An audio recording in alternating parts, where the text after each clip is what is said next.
Welcome to my channel. आज का video है एमएससी फिज़िक्स एंट्रेंस एग्ज़ाम से रिलेटेड। हाल ही में 7 अगस्त को बहुत से स्टूडेंट ने Allahabad university entrance exam PGAT 1 2022 MSc physics का एग्ज़ाम दिया है और अब रिज़ल्ट का वेट कर रहे हैं। एग्ज़ाम 2 मोड में हुआ था, यानी ऑफ़लाइन और ऑनलाइन। ऑफ़लाइन में स्टूडेंट्स की संख्या ज़्यादा थी। तो यहाँ पे अगर आपको पता होगा कि अगर हम पेपर देने जाते हैं और ऑफ़लाइन की मैं बात करूँ तो पहले तो हमको क्वेश्चन बुकलेट मिलती है और आंसर के लिए हमें OMR सीट दी जाती है, ठीक है। और जब हमारा एग्ज़ाम कंप्लीट होता है, एग्ज़ाम ओवर होता है, तो हमारी आंसर सीट यानी कि जो हमारी OMR सीट होती है वो, और उसके साथ साथ जो हमें क्वेश्चन बुकलेट मिलती है, यानी कि जिसमें हमारे क्वेश्चंस होते हैं, उसको भी साथ ही सबमिट करा लिया जाता है। तो इस तरीके से बात ये है कि हमें जो प्रीवियस ईयर के क्वेश्चंस पेपर की जो ज़रूरत पड़ती है अपनी एग्ज़ाम की प्रिपरेशन के लिए, तो वो हमें प्रीवियस ईयर क्वेश्चन पेपर नहीं मिल पाते हैं, क्योंकि हमारा जो क्वेश्चन पेपर है, जो हमारी बुकलेट होती है, क्वेश्चन बुकलेट, तो वो तो सबमिट हो जाती है, तो उसको घर लेकर आने की जो है अनुमति नहीं होती है, यानी कि हम उसको घर लेकर नहीं आ सकते। हमारा जो क्वेश्चन पेपर होता है वहीं सबमिट हो जाता है। लेकिन अगर हम मेमोरी बेस्ड क्वेश्चन की बात करें, यानी कि जो स्टूडेंट्स वहाँ पर गए अपना एंट्रेंस एग्ज़ाम देने, तो उनका एक्सपीरियंस क्या रहा और उन्होंने वहाँ पे कैसे क्वेश्चंस को देखा, उनको पैटर्न क्या समझ में आया, तो ये जो डिस्कशन है ये इम्पॉर्टेंट हो जाती है। तो इसी तरीके से जो पेपर था, तो उसमें किस तरीके के क्वेश्चंस आए हुए थे जो मुझे याद हैं, मैंने वो यहाँ पे तैयार किए हैं आप लोगों के लिए, ताकि जो 2022 का तो एग्ज़ाम कंप्लीट हो चुका है, और अब जो स्टूडेंट्स आगे का एग्ज़ाम देने वाले हैं, यानी कि 2023 का, या जो प्रिपरेशन कर रहे हैं एमएससी फ़िज़िक्स एंट्रेंस एग्ज़ाम की, तो उनको कम से कम एक आइडिया लग सके कि हाँ, क्वेश्चंस हमारे कैसे आते हैं, ठीक है, पेपर का उनको एक आइडिया लग सके। तो इसलिए मैं यहाँ पे मैंने कुछ क्वेश्चन को तैयार किया है जो मुझे याद थे एक्चुअली, कि हाँ, पेपर में कौन कौन से क्वेश्चंस आए थे, जो मुझे याद है मैंने उन्हें लिख लिया है, और कुछ के टॉपिक्स मुझे याद हैं तो वो टॉपिक्स मैंने यहाँ पे लिख दिया है, ताकि आपको ये क्वेश्चंस हेल्प कर सकें। तो क्वेश्चन की तरफ बढ़ने से पहले हमारा जो सिलेबस था एंट्रेंस एग्ज़ाम का फ़िज़िक्स का, इलाहाबाद यूनिवर्सिटी ने जो अपनी वेबसाइट पे जो उन्होंने दे रखा था PDF के थ्रू, जो तो ये आप देख सकते हैं कि हमारा फ़िज़िक्स का सिलेबस है, पेपर कोड है 18। तो यहाँ पे देखिए, आप देख सकते हैं कि दिया हुआ है thermodynamics, equilibrium, zeroth law, first law, second law, reversible process, Carnot theorem. तो इस तरीके से ये हमारा पूरा थर्मल फिज़िक्स का सिलेबस है। फिर आते हैं हम interference, diffraction, special theory of relativity, uncertainty principle, तो ये पूरा है। फिर लेज़र पे अगर हम आ जाएं तो हमारा ये है stimulated and spontaneous emission, Einstein coefficient, relative contribution of stimulated and spontaneous emission, population inversion, इसका एक क्वेश्चन आया भी था। Laser emission, characteristic of laser light, amplification in inverted medium, threshold condition for lacing. Holography से बहुत थोड़ा सा यहाँ पे सिलेबस दिया हुआ है, बहुत कम है कंटेंट दिया हुआ है होलोग्राफी, तो ये ज़रूर आप लोग पढ़ के जाइएगा, क्योंकि यहाँ से सीधा क्वेश्चन आया था प्रिंसिपल ऑफ होलोग्राफी से, ठीक है, उसे हम आगे डिस्कस करने वाले हैं। और ऑप्टिकल इंस्ट्रूमेंट भी बहुत कम यहाँ पे दिया हुआ है। यहाँ से फेब्री पेरोट इंटरफेरोमीटर से क्वेश्चन आया था, ठीक है, ये पूरा ऑप्टिकल इंस्ट्रूमेंट दिया हुआ है। Introduction of multiple beam,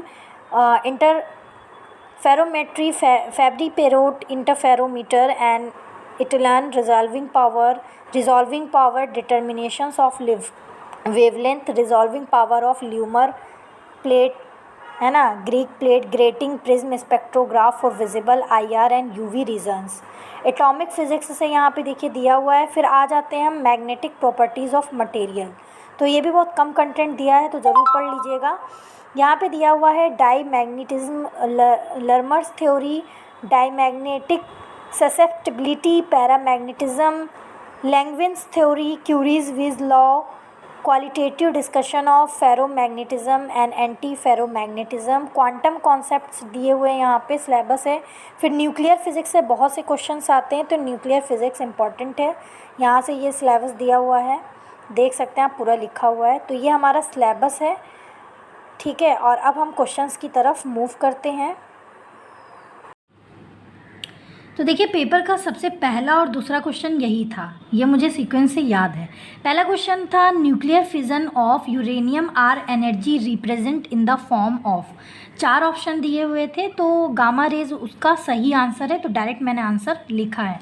second question हमारा था प्रिंसिपल ऑफ होलोग्राफी, यानी कि प्रिंसिपल ऑफ होलोग्राफी से सेकेंड क्वेश्चन था। उसमें क्वेश्चन कुछ इस टाइप से था कि विच one is not true for holography, यानी कि 4 होलोग्राफी से रिलेटेड 4 तरीके के स्टेटमेंट दिए हुए थे, जिनमें से एक स्टेटमेंट फॉल्स था, तो वो हमें उसी पे टिक लगाना था, बाकी 3 स्टेटमेंट सही थे। तो इस तरीके से आपको प्रिंसिपल ऑफ होलोग्राफी पढ़ना बहुत ही ज़्यादा ज़रूरी है, ये इम्पॉर्टेंट है, ठीक है। तो ऑप्शन कुछ इस तरीके से थे, यानी कि होलोग्राफी में इंटरफेरेंस फिनोमेना का यूज़ होता है, तो एक ऑप्शन में ये था, और एक कोहेरेंस, जो प्रॉपर्टी ऑफ लाइट कोहेरेंस होती है, तो वो भी यूज़ होता है।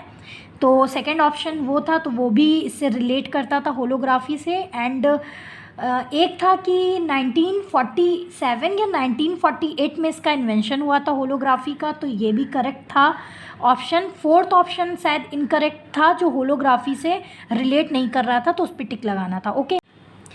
क्वेश्चन नंबर 3 इस तरीके से दिया हुआ था, magic number nuclei have, 4 option थे, positive quadrupole moment, negative quadrupole moment, imaginary, या फिर नो वन एबव, ठीक है।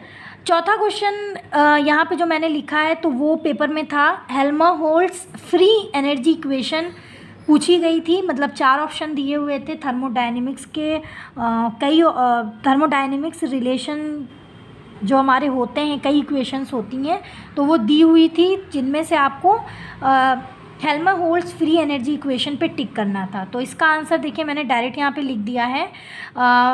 इक्वेशन हमारी होती है F = U - TS, इसको हम इस फॉर्म में कंप्लीट इक्वेशन जो हेल्महोल्ट्ज़ फ्री एनर्जी इक्वेशन होती है, वो ये होती है, DF = -PdV - SdT, ओके। फिर क्वेश्चन नंबर 5 है हमारा। तो अगर क्वेश्चंस की बात करें, तो सबसे ज़्यादा क्वेश्चंस हमारे थर्मल फिज़िक्स से आए हुए थे, और उसका सिलेबस भी आपने देखा कि थोड़ा सा लॉन्ग है एंट्रेंस के लिए। क्वेश्चन नंबर 5 है हमारा, which one is thermodynamic second relation. तो जो थर्मोडायनेमिक सेकेंड रिलेशन से मुझे जहाँ तक याद है, तो 2 क्वेश्चंस तो इससे थे ही, थर्मोडायनेमिक सेकेंड रिलेशन से। तो जो सेकंड रिलेशन है थर्मोडायनेमिक्स की, वो होगी DQ = TdS।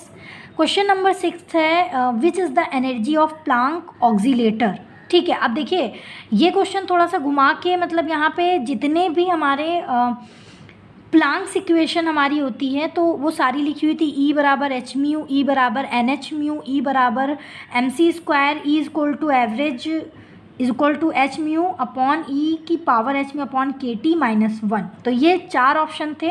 तो यहाँ पे आंसर जो हमारा है, यहाँ पे देखिए, अगर हम ध्यान दें क्वेश्चन को, प्लांक्स इक्वेशन नहीं पूछी गई है, यहाँ पे एनर्जी ऑफ प्लांक्स ऑक्सीलेटर पूछा गया है ना, यहाँ पे ऑक्सीलेटर मेन है। तो इस तरीके से क्वेश्चन थोड़ा सा बस घुमा के हो सकते हैं। तो यहाँ पे अगर हम इसका सही आंसर देखें, तो हमारा प्लांक ऑक्सीलेटर जो होता है, वो हमारा होता है प्लांक ऑक्सीलेटर E = nhμ। और एक चीज़ और है यहाँ पे, इस क्वेश्चन को ये भी पूछा जा सकता है कि average energy of Planck oscillator, अगर average energy of Planck oscillator पूछा जा रहा है, तो फिर ये वाला आंसर करेक्ट होगा। अगर खाली प्लांक ऑक्सीलेटर की बात हो रही है, तो E = nhμ करेक्ट है, ओके। नेक्स्ट आता है हमारा question number 7, ripple factor of half wave rectifier. ये मुझे याद है, ये क्वेश्चन वहाँ पे था जहाँ पे हाफ वेव रेक्टिफायर का रिपल फैक्टर पूछा जा रहा था। तो डायरेक्ट आंसर मैंने यहाँ पे देखिए लिख दिया, 1 डेसिबल टू 1 वैल्यू होती है हाफ वेव रेक्टिफायर के रिपल फैक्टर की। नाउ क्वेश्चन नंबर 8 की बात अगर हम करें तो ये क्वेश्चन देखिए हमारा लेज़र जो सिलेबस में दिया हुआ है वहाँ से है। Which is the relation of inversion population, ठीक है, 4 दिए हुए थे यहाँ पे रिलेशन, यानी कि तो आपको सही रिलेशन जो है इन्वर्जन पॉपुलेशन का इक्वेशन है उसे टिक करना था। तो यहाँ पे सही इक्वेशन मैंने लिखा है n2/n1 e⁻⁻ ठीक है। तो इसको इस तरीके से दिया हुआ था, एक ऑप्शन था n1/n2 करके दिया हुआ था बट वो इनकरेक्ट है, n2/n1 होगा। तो ये करेक्ट ऑप्शन है, ये मैंने यहाँ पे डायरेक्ट लिखा है। अब पढ़ते हैं आगे क्वेश्चंस की तरफ। एक क्वेश्चन तो सेम ऐसे ही था कि हाँ, Lyman series situated in, Lyman series कहाँ पे कौन से रीजन में स्थित होती है, ठीक है। तो ultraviolet region, visible region, infrared region, no one above. तो जो लाइमन सीरीज होती है हमारी सिचुएटेड होती है अल्ट्रावायलेट रीजन में, ठीक है, ये करेक्ट है आंसर। तो ये क्वेश्चन था हमारा। एक है quanta is also known as, quanta को और किस नाम से जाना जाता है, फोनॉन, न्यूट्रॉन या फोटॉन्स। तो सही आंसर है फोटॉन्स। क्वेश्चन नंबर 11 बात करता है विच, ये क्वेश्चन कुछ इस टाइप से दिया हुआ था कि विच one is not a formula of electric field. 4 option दिए हुए थे, तो कौन एक जो है इलेक्ट्रिक फील्ड का फॉर्मूला नहीं है, यानी इलेक्ट्रिक फील्ड से के कई रिलेशंस होते हैं, तो एक इसमें से इनकरेक्ट है, आप उसको बताइए।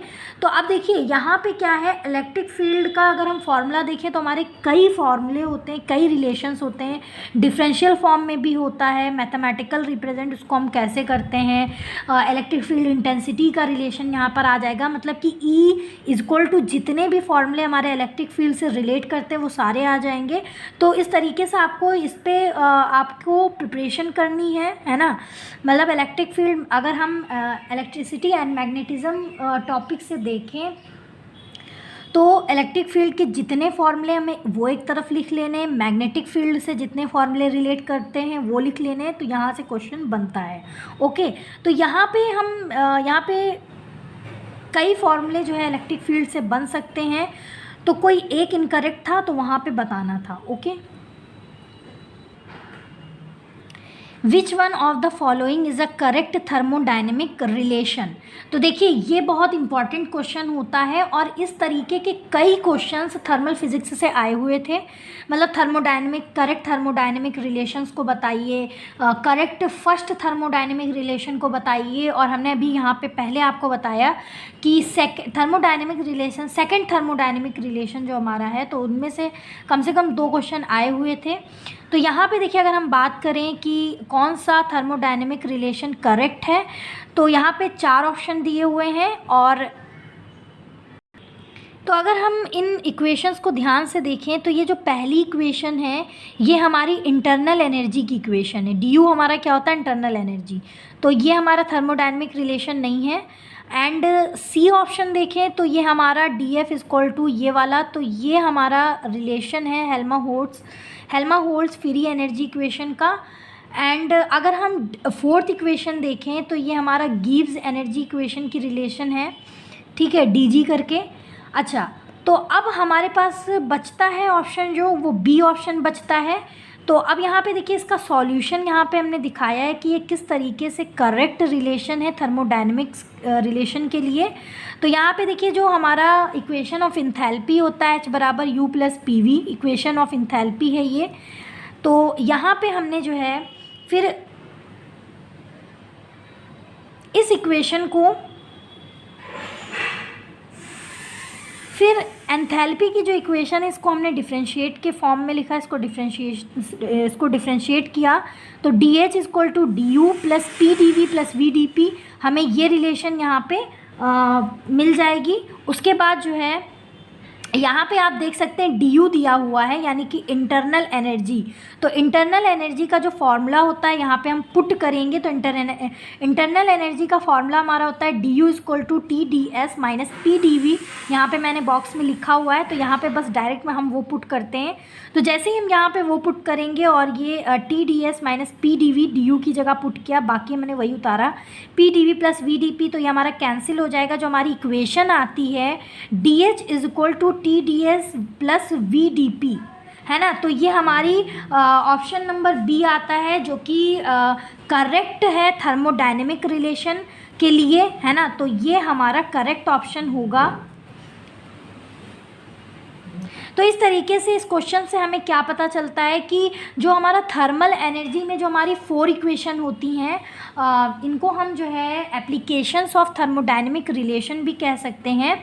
तो ये हमारे एप्लीकेशंस होते हैं, जैसे कि हमारा इंथैल्पी की इक्वेशन हो गई H बराबर U प्लस पी वी, और इंटरनल एनर्जी की इक्वेशन हो गई हमारी, और हेल्महोल्ट्ज़ फ्री एनर्जी इक्वेशन हो गई, गिब्स फंक्शन हो गया, गिब्स फ्री इक्वेशन हो गई।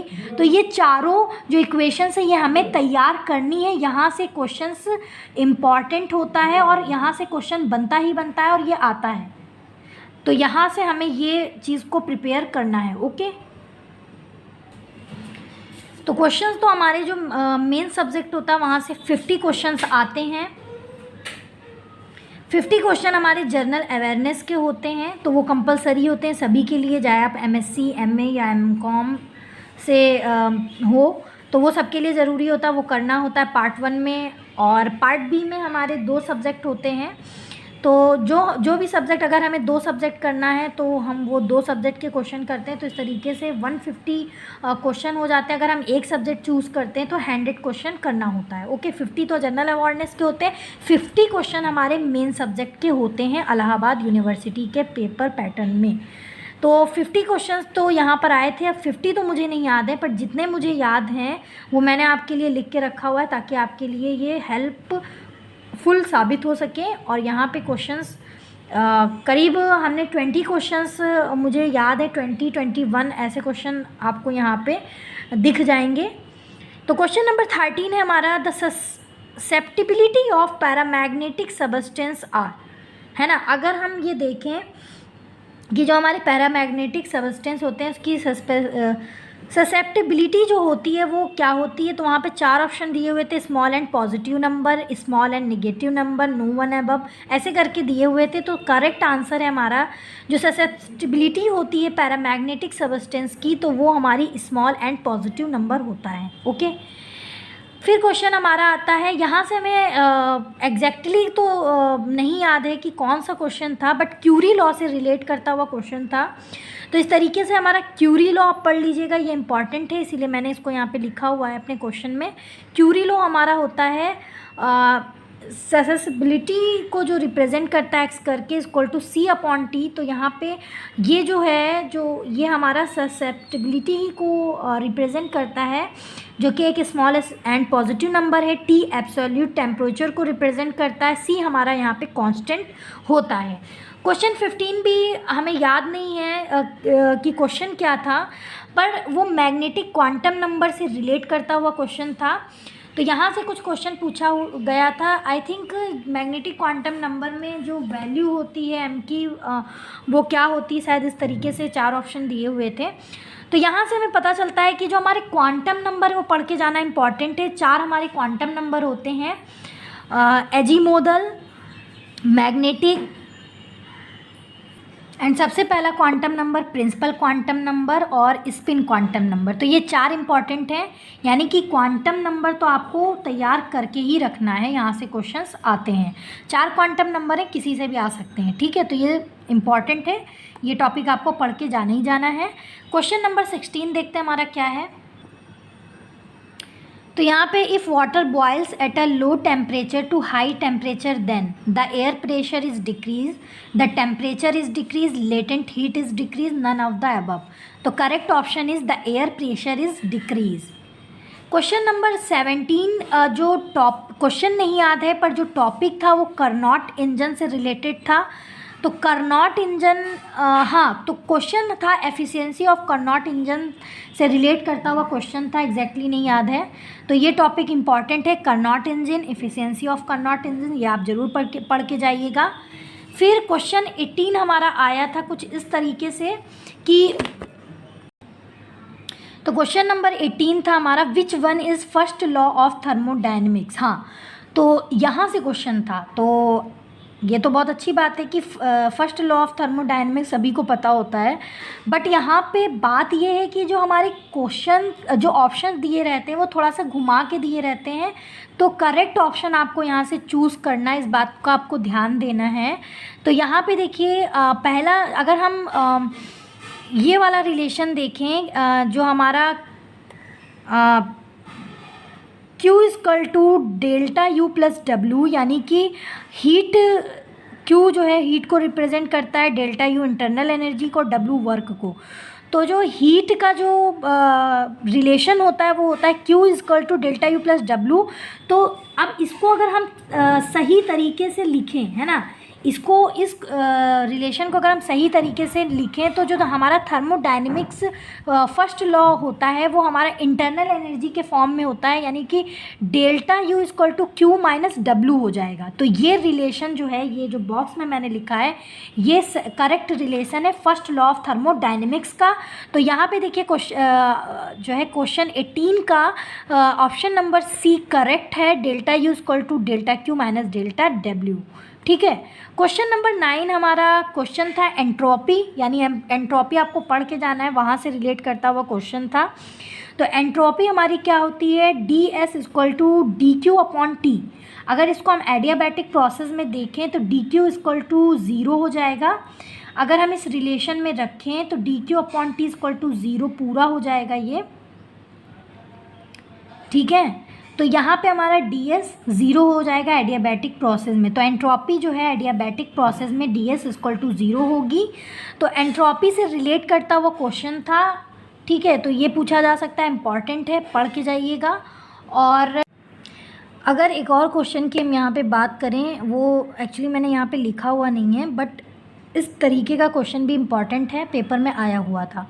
अगर हम थर्मल फिज़िक्स में देखें तो हमारे कई स्टेटमेंट होते हैं, जैसे कि फर्स्ट लॉ ऑफ थर्मोडायनेमिक्स का जो एप्लीकेशन है, या application of second law of thermodynamics, या फिर जो हमने 4 एनर्जी इक्वेशन आपको बताई थी, Helmholtz free energy equation and Gibbs function, enthalpy and internal energy. तो यहाँ से जो स्टेटमेंट हमारे बनते हैं, या फिर अगर हम अपने ये एडियाबैटिक प्रोसेस हो गया, साइक्लिक प्रोसेस हो गया, आइसोरिक आइसोबैरिक प्रोसेस, आइसोथर्मल प्रोसेस, है ना, तो रिवर्सिबल प्रोसेस, इरिवर्सिबल प्रोसेस, तो ये सब अगर हम पढ़ते हैं, what is a cooling, cooling किस में होती है, जूल थॉमसन इफ़ेक्ट है हमारा, या जो कूलिंग है तो वो एडियाबैटिक एक्सपेंशन में कूलिंग होती है परफेक्ट गैस के लिए, या फिर किस रिलेशन में कूलिंग दी जाती है, एवापोरेशन क्या है, तो एंट्रोपी क्या है। तो यहाँ से जितने भी हमारे स्टेटमेंट बनते हैं तो वो सब हमारे पॉइंट बाय पॉइंट हमें याद होने चाहिए, यहाँ से बनता है। क्वेश्चन इस तरीके का था कि विच one is correct for thermodynamic statement, यानी जो हमारा थर्मल फिजिक्स से कौन सा एक स्टेटमेंट सही है, बाकी वहाँ पे 3 इनकरेक्ट स्टेटमेंट दिए हुए थे, एक स्टेट। तो थर्मोडायनेमिक्स से जो रिलेट करते हुए जो हमारे स्टेटमेंट हैं, जो अभी हमने जितने भी आपको यहाँ पे टॉपिक्स बताए, तो वहाँ से जो करेक्ट स्टेटमेंट होते हैं वो पॉइंट बाय पॉइंट तैयार होना चाहिए, वहाँ से क्वेश्चन आ सकता है। अब हम बढ़ते हैं नेक्स्ट क्वेश्चन की ओर। तो क्वेश्चन नंबर 20 हमारा कुछ इस तरीके से है। तो क्वेश्चन नंबर 20 है हमारा, which one is correct for Fabry Perot interferometer. ठीक है। फेब्री पेरोट इंटरफेरोमीटर का जो रिलेशन है वो कौन सा करेक्ट है। तो रूट एफ़ करके भी दिया हुआ था, और ये हमारा जो रिलेशन है ऑप्शन बी वो करेक्ट है, F equal to 4r upon 1 minus R का होल स्क्वायर। ठीक है। इसको कहते क्या है, ये रिलेशन कौन सा है, तो ये रिलेशन है कोफिशिएंट ऑफ शार्पनेस, इसको कहते हैं, जो कि फेब्रे पेरोट इंटरफेरोमीटर से रिलेटेड है। ठीक है। नेक्स्ट क्वेश्चन है हमारा 21 क्वेश्चन था, हमें क्वेश्चन तो नहीं याद है, बट बुलियन अलजेब्रा से 2 क्वेश्चंस आए हुए थे, और क्वेश्चन बहुत ही सिंपल थे, यानी कि क्वेश्चन वहाँ पे हमारा ट्रूथ टेबल बना हुआ था हमारा। ठीक है। टेबल बना हुआ था, और NAND नैंद गेट से जो है हमारा क्वेश्चन आया हुआ था। 4 ऑप्शन थे, पहले तो ट्रूथ टेबल बना था, फिर 4 ऑप्शन थे कि ये कौन से उसका करेक्ट ऑप्शन नन गेट था, पर नन गेट को 4 तरीके से बनाया गया था कि कौन सा करेक्ट है, तो वहाँ पे ये बताना था। तो इस तरीके से करीब क्वेश्चन तो हमारे 50 थे, बट यहाँ पे 21 मुझे याद है, मैंने यहाँ पे वो लिखे हुए हैं। और बाकी क्वेश्चन का जो हमारा क्वेश्चन आता है, जो पेपर हमें मिलता है वहाँ पे प्रोवाइड होता है, तो पहली बात तो बहुत टफ़ नहीं होता। अगर आपकी अच्छी तैयारी है तो पेपर इजी आया था। अगर आपकी पूरी अच्छे से प्रिपरेशन है, तैयारी बहुत अच्छी है, तो पेपर इजी आता है। पेपर इतना टफ़ नहीं होता है। पेपर सिर्फ जो है प्रिंसिपल बेस्ड होता है। जो हमारे मेन टॉपिक हैं उसके मेन प्रिंसिपल क्या है वो हमें याद होने चाहिए, फार्मूलाज याद होने चाहिए, रिलेशंस हमारे याद होने चाहिए, और है ना, और एप्लीकेशंस वगैरह याद होने चाहिए। बस इसी बेस्ड पे क्वेश्चंस आते हैं। तो इस तरीके से आप तैयारी कर सकते हो। और अगर आपके लिए ये वीडियो हेल्पफुल रहा हो तो प्लीज़ वीडियो को लाइक करिए, अदर्स में शेयर करिए, और इसी तरीके की नॉलेजेबल वीडियो